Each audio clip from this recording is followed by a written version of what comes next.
দর্শক, এইগুলোকে বলে বাড়ি ফোর মালটা।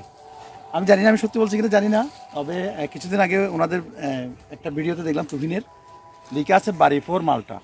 তুহিন বাড়ি ওয়ান। আচ্ছা দর্শক, আমার ভুল হয়ে গেছে, বাড়ি ওয়ান মালটা।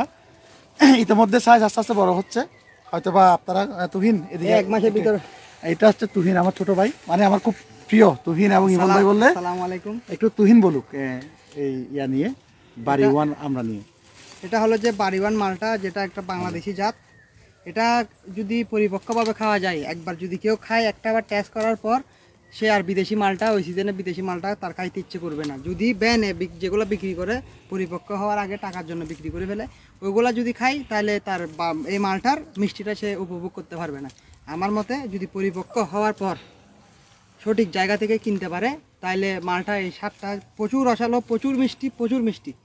আমি আমার মালটা সেই জন্য বলতেছি না, পরিপক্কভাবে খাইতে হবে। আচ্ছা তুহিন, মানে অনেকের একটা অভিযোগ আছে, মানে অনেকে হয়তো বা লোকেশন চিনে না বলে আসতে পারে না, বা বোয়ালখালীর বাইরে কোথাও অনেকে আছে দেখি অর্ডার করতে চাইলে মানে দিতে পারে না।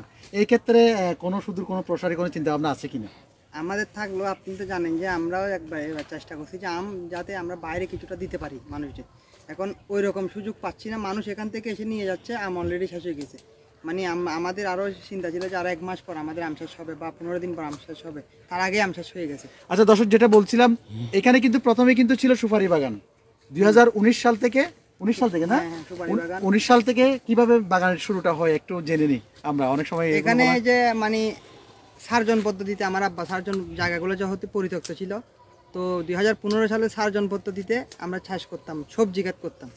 সবজি ক্ষেতে তো প্রতি বছরই ইনভেস্ট করতে হয়, প্রতি বছরে মানে লাভ হওয়ার পরও ইনভেস্ট করতে হয়।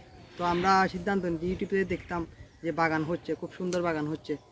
এখন বাগান হওয়ার পর আমরা কৃষি অফিসে যাই, যোগাযোগ করছি, তাদের সহযোগিতা নিছি। তারা বলতেছে যে বাগান করেন, তারা কিছু বাগান আমাদের দিছে। দেওয়ার পর আমরা দেখতেছি মাশাআল্লাহ খুব লাভবান, মানে একবারই কম দিতে হচ্ছে, একটা গাছ একবারই লাগাচ্ছি, 4 বছর ধরে এখনো খাচ্ছি, আচ্ছা, আরো অনেক বছর ধরে। প্রথম মানে বাগান থেকে বাণিজ্যিকভাবে প্রথম কোন জিনিসটা বাজারে বিক্রি করা হয়েছে এখানে? কি বড়ই না আম না মালটা না অন্য কিছু? প্রথম বড়ই, প্রথম বড়ই। হ্যাঁ বড়ই থেকে। দর্শক, যেটা বলছিলাম, আমার মনে হয় এই বাগানের প্রথম শুরুটা পরিচিত হচ্ছে কি বড়ের মাধ্যমে। আমিও ছিলাম বড়ের মাধ্যমে। এই বাগানের বড়ই যে একবার খেয়েছে, সে আমার মনে হয় না সে বাজার থেকে দ্বিতীয়বার বড়ি কিনে খাবে।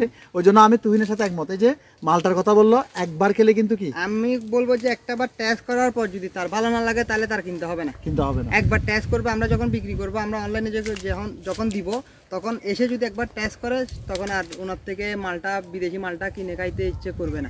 এক কথা হচ্ছে, আপনি বাজারে যে ফল পাচ্ছেন এগুলো অনেক দূর থেকে 4 দিন আগে আসে, এখানে ফরমালিন দিয়ে এগুলা বিক্রি করতেছে, এবং খাওয়ার সময় এক ধরনের ফরমালিন, একটা তিতো একটা ইয়ে চলে আসে, ফ্লেভার, কিন্তু এখানে এটা নেই। ওই জন্য একটা কথাই আছে না, মানে আপনি ভালো জিনিস খেলে 5 টাকা বেশি দিয়ে খেলেও কি। এবং সবচেয়ে মজার ব্যাপার হচ্ছে কি জানেন, ওনাদের আমগুলো এখান থেকেই সবাই নিয়ে যেতে যেতে শেষ হয়ে গেছে, অর্থাৎ কোনো বাণিজ্যিকভাবে কোনো বাজারে বিক্রি করতে হয় না। তো সুতরাং দর্শক, আমি বলি আসলে বাজারের সাথে এখানে দামের তফাৎ তেমন বেশি না। এটা আপনাদের হয়তো বা ধারণা হতে পারে, হয়তো কেউ কারো ক্ষেত্রে যারা হয়তো বা ওই যে 4-5 দিনের সে ফরমালিন মিশানো আম খায় বা ফ্রুটস খায়, তো হ্যাঁ তাদের জন্য মানুষ আসে, শৌখিন মানুষ, শৌখিন মানুষ আসে। আসলে এটা আমাকে অনেকে বলছিল, যার কারণে এটা আমি ক্লিয়ার করে দিলাম। তো ধন্যবাদ তুহিনকে।